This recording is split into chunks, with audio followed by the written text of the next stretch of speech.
Salah satu pemilik perusahaan multimedia bertanya kepada saya, kira-kira OKR cocok nggak ya menjadi tools untuk menilai produktivitas karyawan saya, sehingga saya bisa memberikan penilaian yang fair kepada karyawan saya?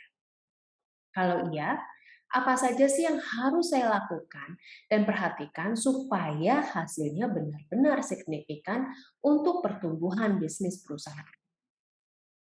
Kalau Anda sudah menonton video saya sebelumnya tentang metode apa yang cocok buat perusahaan terkait dengan manajemen kinerja, tentunya Anda sudah sedikit familiar tentang OKR ini.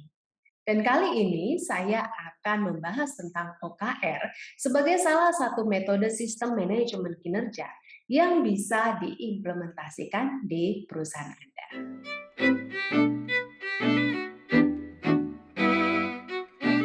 Hai HR Pro, selamat datang kembali di dunia SDM bersama dengan saya Christine Manopo, teman perjalanan Anda dalam mengelola organisasi dan SDM di perusahaan Anda. Bila Anda adalah praktisi SDM, pemilik bisnis, atau mungkin Anda menaruh minat di dunia pengembangan organisasi dan SDM, please subscribe dan share ke rekan-rekan Anda, juga berikan like serta komentar terhadap channel ini supaya semakin berkembang dan berdampak tentunya.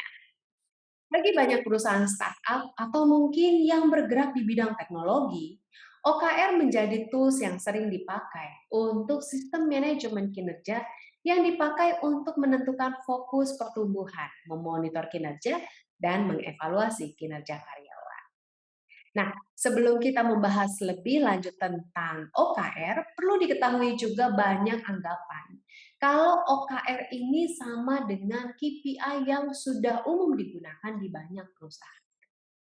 KPI dan OKR sama-sama menekankan apa yang menjadi kunci pengukuran yang telah ditentukan. Sekarang kita dalami dulu, apa sih yang dimaksud dengan KPI?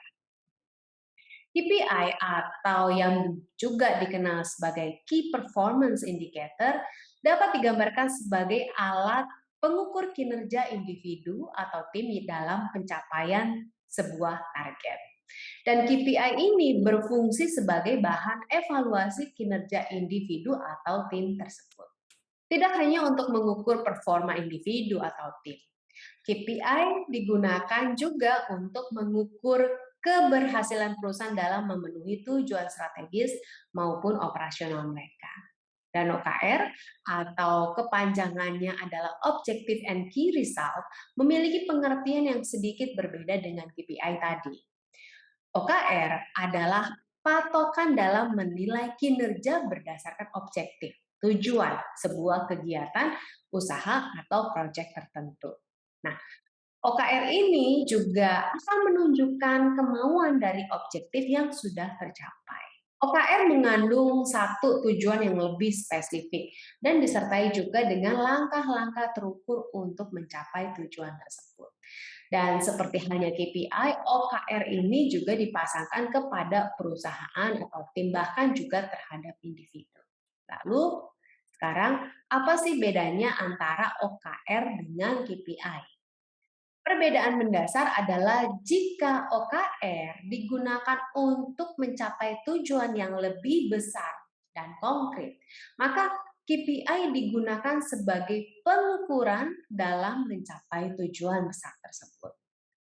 KPI merupakan bagian dari OKR, di mana KPI bisa digunakan sebagai pendukung OKR tersebut. Nah, pertanyaan lanjutannya adalah, kalau begitu, apakah manajemen dapat menggabungkan OKR dan KPI dalam implementasi sistem manajemen kinerja? Ada situasi di mana OKR dan KPI lebih baik sebagai sebuah situasi atau kasus yang digunakan secara individual. Misalnya, jika Anda ingin mengukur atau meningkatkan produktivitas dalam proyek yang telah ditetapkan, KPI mungkin merupakan sebuah pilihan yang lebih baik. Lalu jika Anda memiliki satu visi yang lebih luas atau ingin mengubah arah perusahaan atau mungkin proyek Anda sepenuhnya, maka OKR akan menjadi sebuah alternatif yang lebih baik. OKR tentunya memiliki satu kedalaman yang lebih untuk sebuah rencana yang lebih besar. Dan mereka juga akan memudahkan Anda untuk menjadi lebih kreatif dalam perencanaan tujuan. Namun, OKR dan KPI dapat dipergunakan secara bersama-sama untuk sebagian besar kalau kita berbicara konteks bisnis. Kinerja tentunya akan selalu perlu diukur untuk melihat apa yang berhasil untuk tujuan tertentu dan apa yang menghalangi kesuksesannya. Nah, selanjutnya apa sih keuntungannya kalau saya menerapkan OKR di perusahaan? Banyak keuntungan diperoleh suatu organisasi ketika mengadopsi sistem manajemen kinerja modern berbasis OKR. Yang pertama adalah memungkinkan sistem performance review berbasis umpan balik yang sifatnya berkesinambungan atau terus-menerus atau sering. Lalu yang kedua adalah OKR dalam hal ini memberikan kejelasan mutlak tentang apa yang perlu diprioritaskan dan bagaimana hal itu membantu perusahaan untuk berhasil. Lalu yang ketiga adalah transparansi dan keselarasan dengan tujuan organisasi dalam memastikan karyawan bergabung dengan tujuan organisasi tersebut dan lebih termotivasi serta terlibat di dalamnya. Lalu yang keempat adalah manajemen kinerja berbasis OKR memprioritaskan pencapaian tujuan dan membuat orang di dalamnya tetap fokus terhadap pencapaian tujuan mereka. Meniadakan kebutuhan juga untuk menghubungkan kinerja dengan kompensasi tentunya. Lalu yang kelima adalah transparansi yang ditawarkan oleh OKR membuat semua orang memahami ketergantungan antara tujuan individu dan memungkinkan mereka untuk saling mendukung dan membangun kesuksesan bersama. Lalu berikutnya adalah manfaat implementasi OKR di dalam sistem manajemen kinerja. Yang pertama, OKR adalah tentang penyelarasan seluruh organisasi. Setelah tujuan organisasi ditetapkan, pekerjaan yang sebenarnya dimulai. Jadi saat organisasi beralih dari perencanaan OKR ke eksekusi, manajer, dan kontributor secara bersama-sama mengaitkan aktivitas sehari-hari mereka dengan visi organisasi di seluruh perusahaan. Nah, istilah untuk keterkaitan ini adalah keselarasan dan nilainya tidak dapat dilebih-lebihkan tentunya. Menurut Harvard Business Review, perusahaan dengan karyawan yang sangat selaras memiliki kemungkinan 2 kali lebih besar untuk memberikan kinerja yang terbaik. Yang kedua, OKR dievaluasinya lebih sering. Lupakan cara tradisional dalam menetapkan tujuan tahunan dan melakukan tinjauan kinerja hanya di akhir tahun. OKR ini umumnya ditinjau setiap kuartal atau setiap bulan, tergantung pada kelincahan yang diminta oleh bisnis yang sedang berjalan. Dan tentunya sistem OKR ini jauh lebih cocok untuk dunia yang serba cepat saat ini, di mana transformasi yang sifatnya konstan menjadi norma dalam organisasi. Tinjauan kinerja yang sering ini memastikan percakapan berkelanjutan antara manajer dan karyawan untuk saling berbagi umpan balik nih, yang tentunya umpan balik yang bermakna dan memberikan koreksi yang tepat sesuai dengan waktu. Dan ini mengarah juga pada komunikasi yang lebih baik antara karyawan, rekan kerja, kemudian juga atasan mereka. Yang ketiga, OKR bersifat kuantitatif. Pepatah kuno mengatakan bahwa apa yang tidak dapat diukur tidak dapat ditingkatkan. Banyak kerangka kerja penetapan tujuan yang hanya fokus pada tujuan, tapi lalu mengabaikan jalan yang diambil untuk mencapai ke sana. Maka kalau berbicara OKR, kita ambil saja KR-nya, berarti kita benar-benar menyelidiki seluk-beluknya, menetapkan hasil kuantitatif yang terukur untuk menentukan kesuksesan.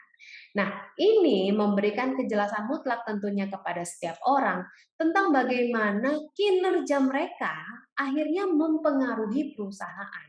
tujuan apa yang perlu mereka fokuskan, seperti apa kesuksesan yang terlihat, dan langkah atau inisiatif atau tindakan apa yang harus diambil untuk mencapai prioritas strategis. OKR dapat bersifat top down, bottom up, dan ke samping juga.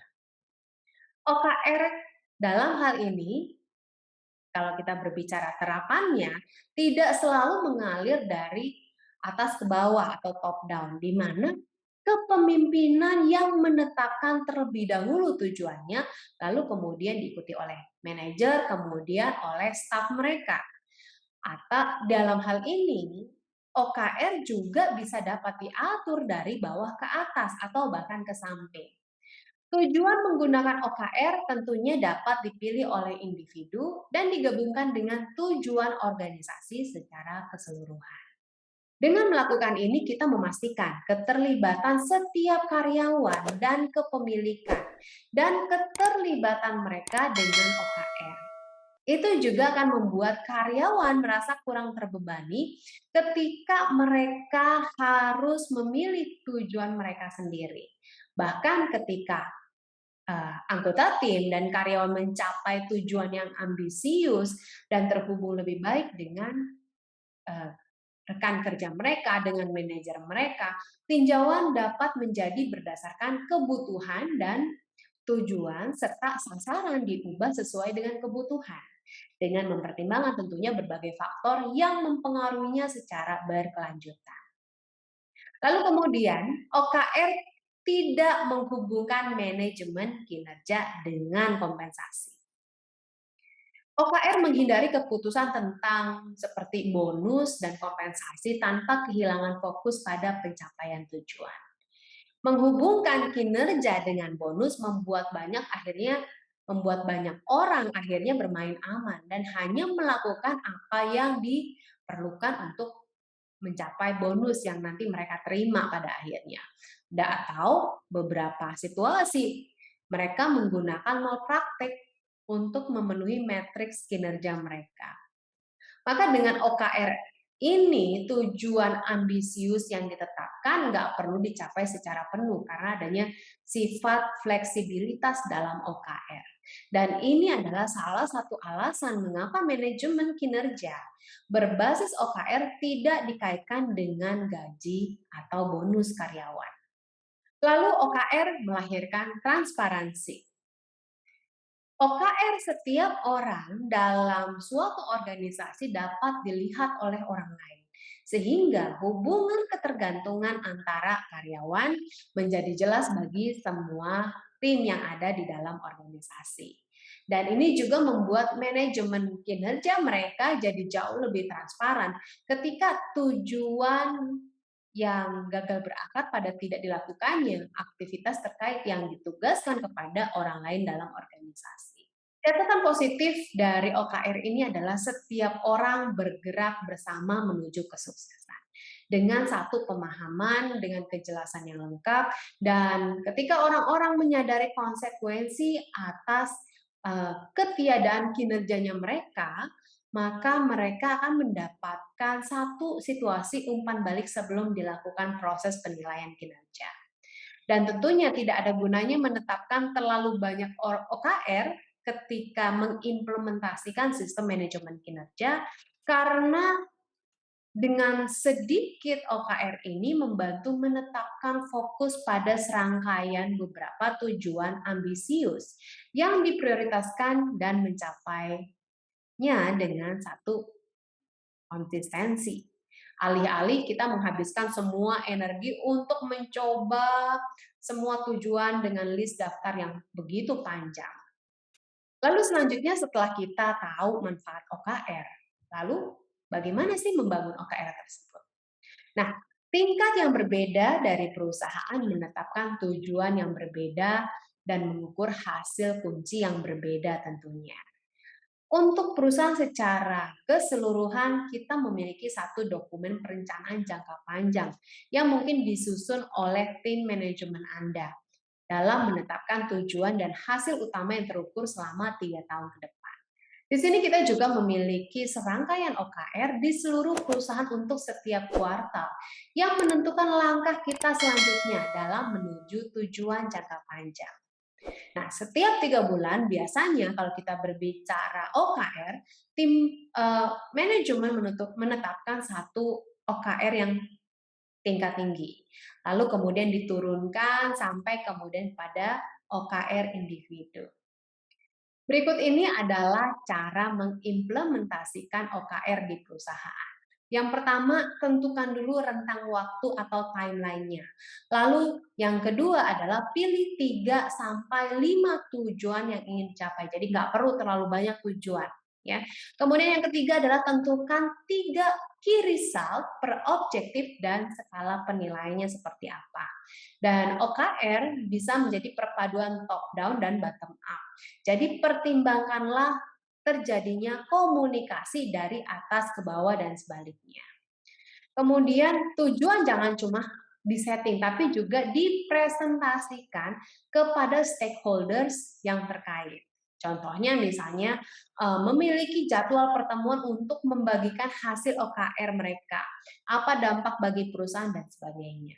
Dan berikut ini adalah tips mengimplementasikan OKR dengan efektif. Pertama, hanya pilih 3 sampai 5 tujuan. Lebih dari itu akan membuat tim Anda tidak fokus untuk mencapai tujuan dan akhirnya mengeluarkan kos atau biaya yang berlebihan. Yang kedua, hindari sikap yang membuat anggota berada di titik stagnan dan mengerjakan sesuatu yang itu-itu saja. OKR harusnya lebih mendorong perilakunya untuk keluar dari zonanya sekarang. Lalu yang ketiga adalah sering-seringlah menggunakan sikap yang menginformasikan update status atau progres dari sebuah tujuan. Misalnya menambahkan 2 cabang lokal atau misalnya mengirimkan 100 model baru ke klien di Eropa contohnya.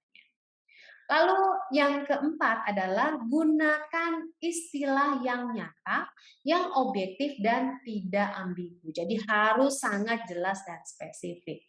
Harus jelas bagi karyawan apakah tujuan itu telah tercapai atau tidak, dan itu juga berguna bagi para stakeholder.